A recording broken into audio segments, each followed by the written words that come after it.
First of all, I think my power ratings think Texas is the most overrated team in the preseason. I was stunned when I got done with this, what my power rating said. We can go to that. You'll see that on the page. I mean, Texas being ranked number 1 in all of these publications.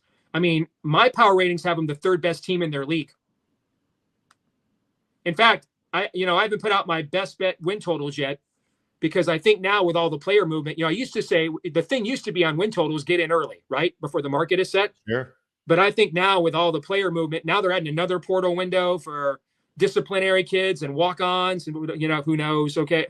To me, I think wait as late as possible now, have as much. I will tell you, it is very possible I'm going to have under 10.5 wins as best bets for both Ohio State and Texas.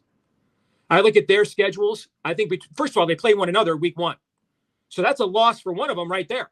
Right. I only need the other one to get one more loss in the next 11 games. You look at their schedules. I counted 7 very losable games, I thought, for Ohio State and Texas.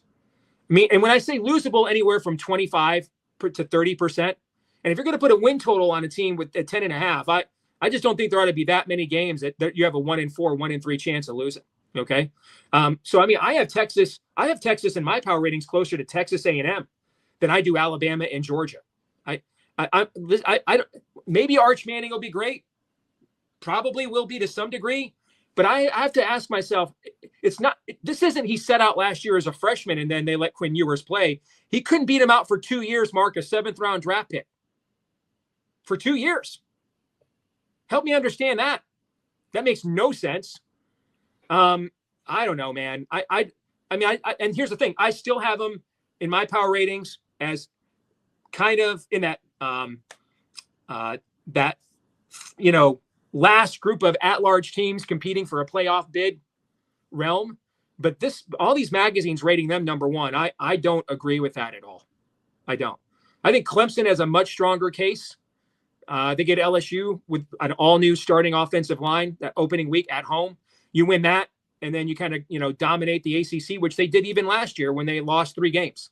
And then what was the 3rd team that he mentioned? Penn State. I have Penn State. I'm going to have Penn State in the national championship game, losing to Alabama more than likely. Yeah. So the way things have stacked up for me, and I have yet to release all these predictions, but I got Texas losing 2 games in the SEC. I've got them beating Ohio State. Who knows? Toss up. It's in Columbus, but Ohio State could be an exceptional team that. Who knows? 9-3 could get in a team like Oklahoma because their schedule's so difficult. Yep. Or maybe if Ohio State loses at the wire to Texas and Penn State, and they're 2 of the 3 top teams in something like that might get a 9-3 team in. But otherwise, we could see one of the big powers left out of the playoffs. The thing with Texas is they're not really returning a lot, but they're bringing a lot in. So you're really asking a lot of these pieces to mesh. I think their schedule is tougher than it was last year. I mean, listen, I still have them as an absolute top 10 team if you look at this power rating, which is where a top 3 team in the SEC would be. But this idea that they're like number 1 in all the magazines because they're deserving of some consensus status, Mark, I just don't see that. I just don't. And I'll put my money where my mouth is accordingly when my win total best bets come out here, in a matter of days.